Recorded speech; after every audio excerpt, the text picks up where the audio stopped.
नमस्कार साथियों, infusion notes के यूट्यूब चैनल पर आपका स्वागत है। आज का सेशन रहेगा साथियों 29 दिसंबर 2023 इंडिया करंट अफेयर्स का। इस सेशन में साथियों जितने महत्वपूर्ण प्रश्न बन रहे हैं इंडिया करंट अफेयर्स के वो देखेंगे। साथ ही उन प्रश्नों से जुड़े जो महत्वपूर्ण तथ्य हैं आपसे आगामी प्रतियोगिता परीक्षा में पूछे जा सकते हैं, उन पर भी मैं आपके साथ जानकारी साझा करूंगा। और इसके बाद साथियों अपने इंडिया जीके के 5 महत्वपूर्ण क्वेश्चन भी देखेंगे जो पुराने एग्जाम में आए हुए होंगे। और उसके बाद साथियों अपने जो कल करंट अफेयर्स पढ़ा था उसका भी रिवीजन करेंगे। सेशन आपको पसंद आए तो इसे लाइक व शेयर जरूर कीजिएगा। इन्फ्यूजन नोट्स के यूट्यूब चैनल को लाइक व सब्सक्राइब कीजिएगा और अपने दोस्तों में भी जरूर शेयर कीजिएगा। वीडियो के डिस्क्रिप्शन में साथियों पीडीएफ का लिंक होगा, वहां से आप आसानी से पीडीएफ डाउनलोड कर पाएंगे। तो शुरुआत करेंगे साथियों सेशन की। पहला क्वेश्चन आपसे पूछा गया है कि 1 जनवरी 2024 को इसरो कौन सा मिशन लॉन्च करेगा। इंपॉर्टेंट क्वेश्चन है, पूछा जा सकता है आपसे पूछा गया है 1 जनवरी 2024 को इसरो कौन सा मिशन लॉन्च करेगा। साथियों इसरो अगर कोई मिशन लॉन्च करता है तो वहां से प्रतियोगिता परीक्षा में प्रश्न पूछा जाता है। आपसे पूछा गया है कि 1 जनवरी 2024 को इसरो के द्वारा कौन सा मिशन लॉन्च किया जाएगा, तो आंसर हो जाएगा पोलरीमेट्री मिशन एक्सपो सेट किया जाएगा। कौन सा मिशन लॉन्च किया जाएगा?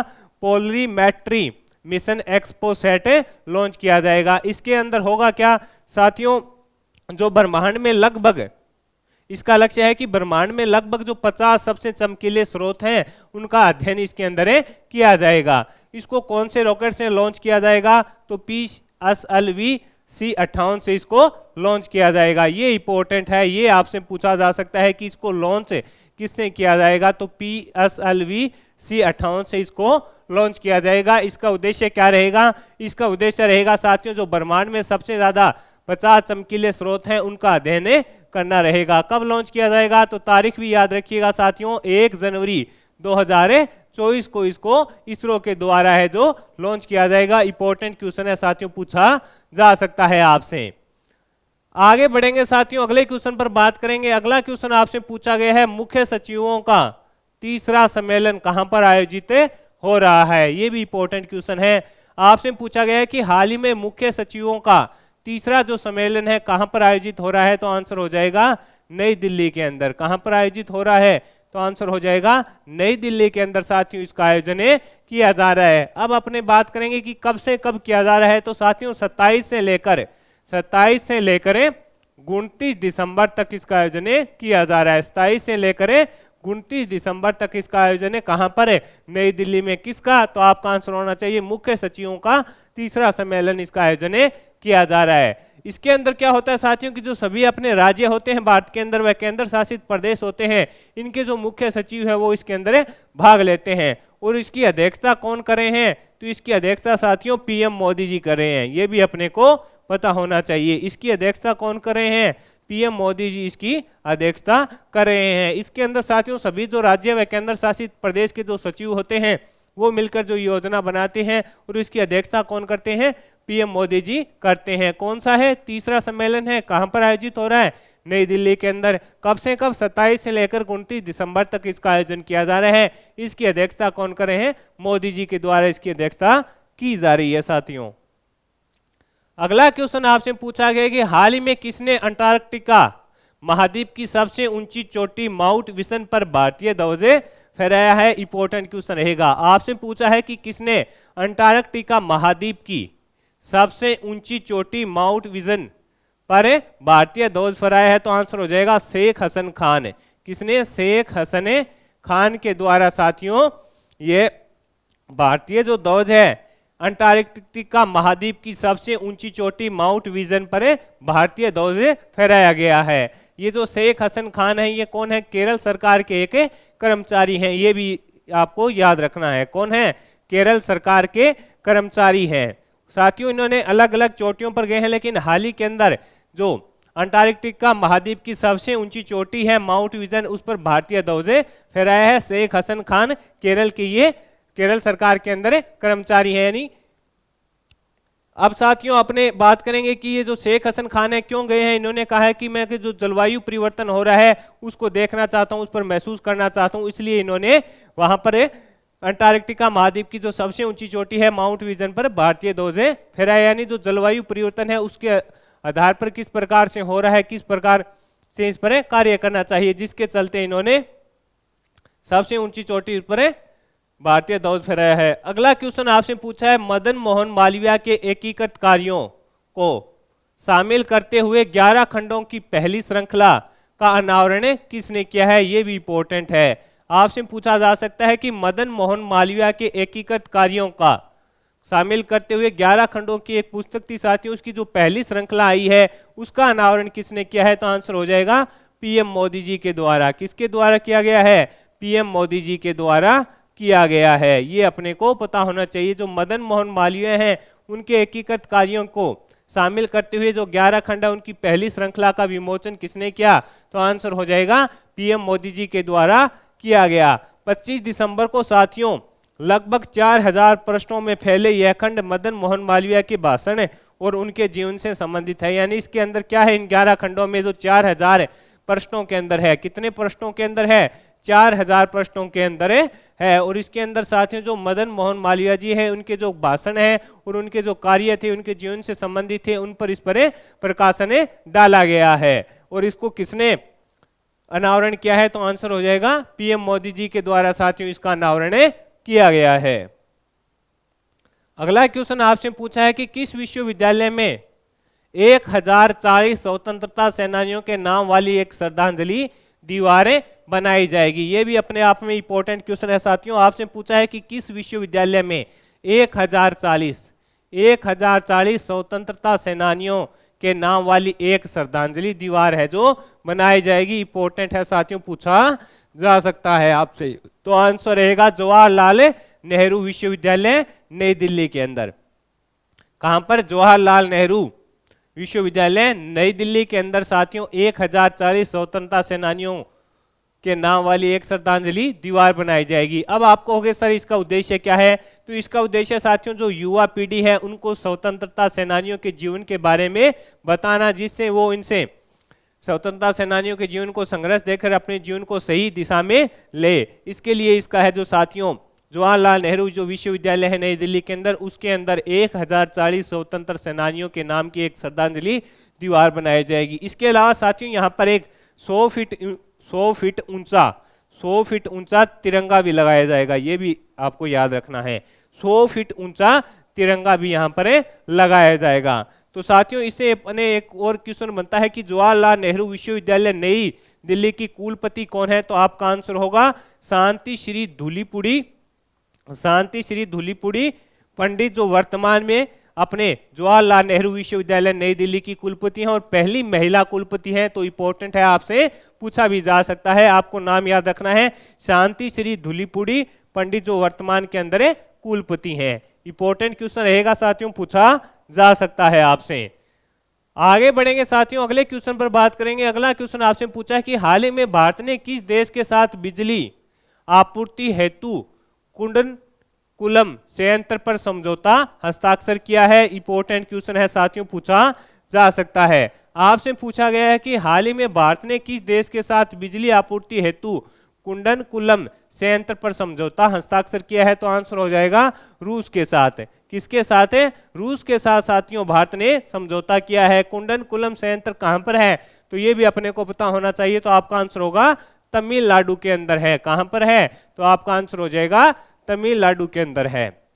अभी साथियों जो अपने विदेश मंत्री हैं एस जयशंकर प्रसाद, वो साथियों 25 से लेकर 29 दिसंबर तक 25 दिसंबर से 29 दिसंबर तक कहां पर है? रूस की यात्रा पर गए हुए हैं और वहां पर दोनों देशों के बीच है जो समझौता हुआ है। तो अपने को याद रखना है, एग्जामिनर पूछ सकता है साथियों।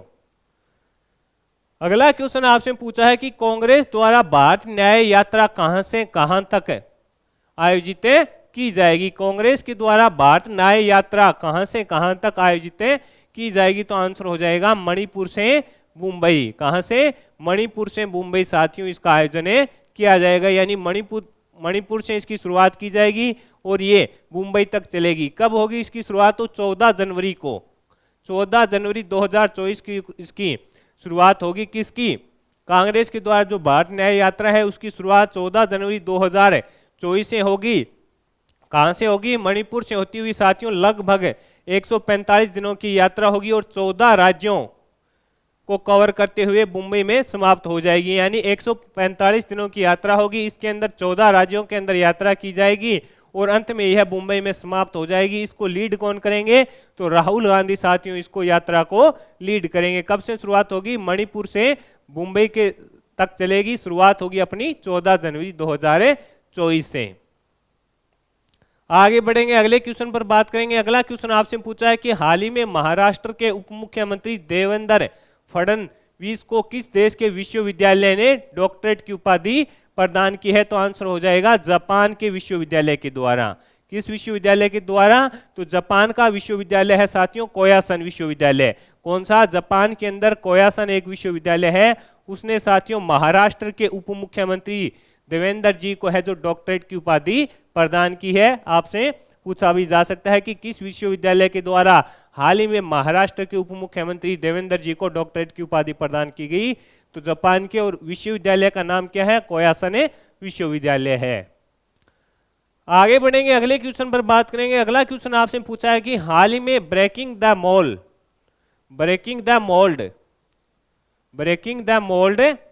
राइजिंग इंडियाज इकोनॉमिक फ्यूचर पुस्तकें किसने लिखी है? आपसे पूछा है कि हाल ही में breaking the mould reimagining India's economic future पुस्तकें किसने लिखी है? तो आंसर हो जाएगा रोहित लांबा और रघुराम राजन के द्वारा लिखी गई है। राजन के साहित्यिक योगदान में यह भारत के आर्थिक प्रेक्षेप्य पथ की संभावना और चुनौतियों में महत्वपूर्ण अन्वेषण का प्रतीक है। यानी इसके लेखक कौन है? रोहित लांबा और रघुराम राजन इसके साथियों लेखक हैं। इसके अंदर साथियों जो भारत की अर्थव्यवस्था आगे किस प्रकार जा सकती है, क्या कठिनाइयां आ सकती है, उस पर प्रकाश से डाला गया है।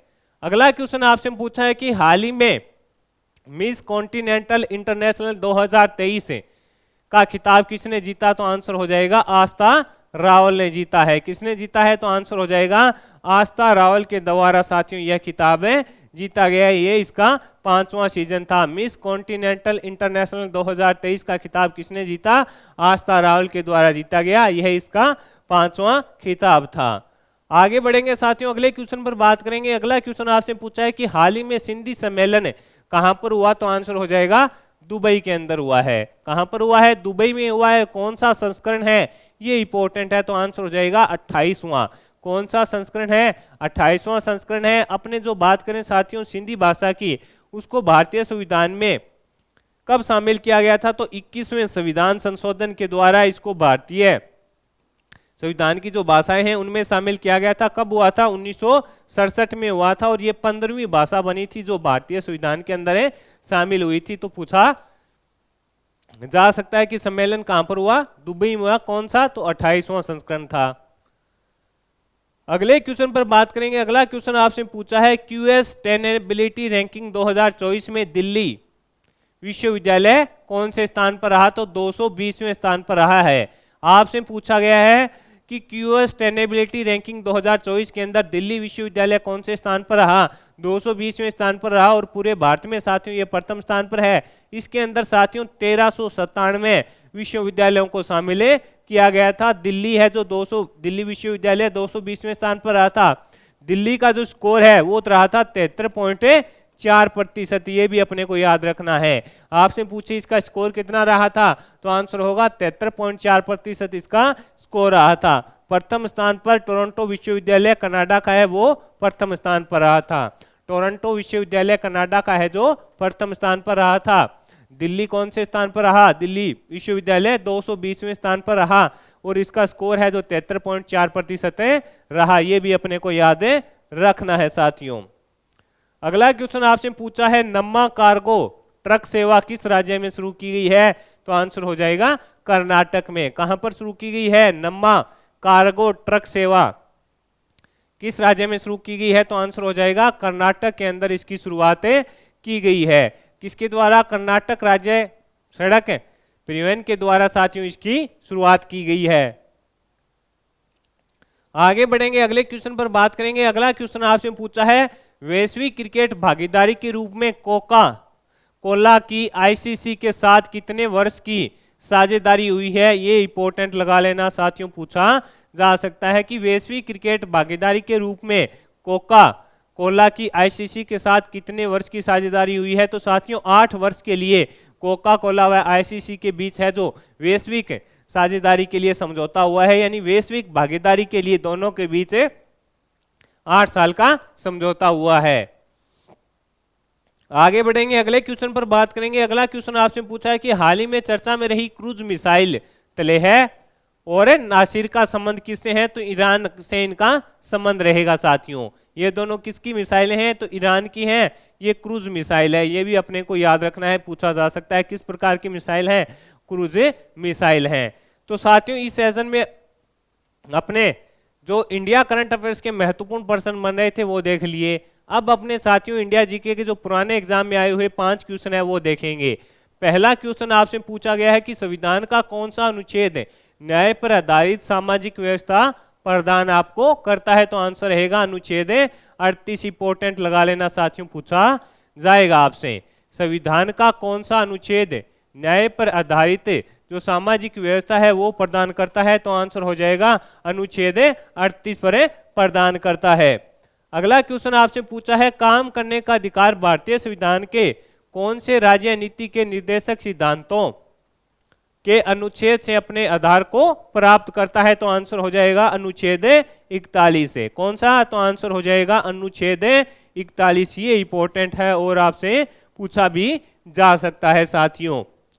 आगे बढ़ेंगे साथियों, अगला क्वेश्चन आपसे पूछा है कि पुरुष और स्त्रियों को समान कार्य के लिए समान जो वेतन है उसको देने का प्रावधान है संविधान के किस भाग में है? तो भाग 4 के अंदर है। ये भी इंपॉर्टेंट है, किसके अंदर है? भाग 4 के अंदर इसका प्रावधान किया गया है। मोस्ट इंपॉर्टेंट क्वेश्चन है साथियों, लगातार एग्जाम में पूछा जा रहा है। आगे बढ़ेंगे, अगले क्वेश्चन पर बात करेंगे। अगला क्वेश्चन आपसे पूछा है भारतीय संविधान में निःशुल्क विधिक सहायता की जो व्यवस्था है उसका प्रावधान अंतः स्थापित किया गया है किसके द्वारा? अनुच्छेद 39 के द्वारा। क के द्वारा साथियों आपसे पूछा है भारतीय संविधान में निःशुल्क विधिक सहायता की जो व्यवस्था है उसका प्रावधान अंतः स्थापित किया गया है कौन से अनुच्छेद के द्वारा? आंसर होगा अनुच्छेद 39 क के द्वारा है जो किया गया है। अगला क्वेश्चन आपसे पूछा है कि कौन सा अनुच्छेद नागरिकों के लिए एक समान सिविल सहायता का उपबंध करता है? तो आंसर हो जाएगा अनुच्छेद 44। आपसे पूछा है कौन सा अनुच्छेद नागरिकों के लिए एक समान सिविल सहायता का उपबंध करता है? तो आंसर हो जाएगा अनुच्छेद 44 करता है साथियों। ये हो गए साथियों अपने इंडिया जीके के संविधान वाला जो टॉपिक चल रहा है, पुराने एग्जाम में आए क्वेश्चन है वो देख लिए। अब अपने जो कल करंट अफेयर्स पढ़ा था उसका फटाफट से रिवीजन करेंगे। भारत का पहला एआई शहर कौन सा बनेगा? लखनऊ बनेगा। फोर्ब्स की सबसे ज्यादा कमाई वाली एथलीटों की महिला सूची में कौन सी पर रही? इगा स्विएटेक रही। और भारत की पीवी सिंधु है साथियों वो अपने इंडिया में रही थी और वैसे 16वें स्थान पर रही थी। हाल ही में किस राज्य में गिग श्रमिकों को 5 लाख रुपए का दुर्घटना बीमा दिया जाएगा? तेलंगाना। मिशन इन्वेस्टिगेशन @75 किसने शुरू किया है? तो बिहार पुलिस के द्वारा इसकी शुरुआत की जाएगी। बॉम्बे स्टॉक एक्सचेंज के अध्यक्ष हैं जो कौन बने हैं? आंसर होगा प्रमोद अग्रवाल। किस नौसैनिक जहाज को भारतीय नौसेना में शामिल किया गया है? INS Imphal. Net telecommunication bill 2023 को किसने मंजूरी दे दी है? राष्ट्रपति जी के द्वारा मंजूरी दे दी गई है। संतोष झा को किस देश में भारतीय उच्चायुक्त घोषित किया गया है? तो आंसर हो जाएगा श्रीलंका के अंदर। हाल ही में सोशल स्टॉक एक्सचेंज पर सूचीबद्ध होने वाली इकाई कौन सी बनी है? तो आंसर हो जाएगा SGBS उन्नति फाउंडेशन। लखनऊ में अटल स्वास्थ्य मेले का उद्घाटन किसने किया? तो उपराष्ट्रपति जगदीप धनखड़ के द्वारा। हाल ही में सरकारों द्वारा आरक्षणों के लिए विकलांगता श्रेणियों की संख्या 3 से बढ़ाकर कितनी? 5 कर दी गई है। 25वें एशियाई युवा शतरंज चैंपियनशिप में भारत ने कितने? तो 7 पदक जीते थे। अर्जेंटीना से भारत ने कितने लिथियम ब्लॉक के लिए समझौता किया है? तो 5। तो साथियों ये अपने जो कल करंट अफेयर्स पढ़े थे उसके महत्वपूर्ण क्वेश्चन थे। इस सेशन में साथियों मैंने आपसे करंट अफेयर्स के भी क्वेश्चन शेयर कर दिया आपके साथ, इंडिया जीके से भी आपको अपडेट कर दिया, जो कल आपने पढ़ा था करंट अफेयर्स उसका भी रिवीजन करा दिया। सेशन आपको पसंद आया है तो इसे लाइक व शेयर जरूर कीजिएगा। इन्फ्यूजन नोट्स के यूट्यूब चैनल को लाइक व सब्सक्राइब कीजिएगा। वीडियो के डिस्क्रिप्शन में साथियों PDF का लिंक होगा, वहां से आप आसानी से डाउनलोड कर पाएंगे। धन्यवाद साथियों।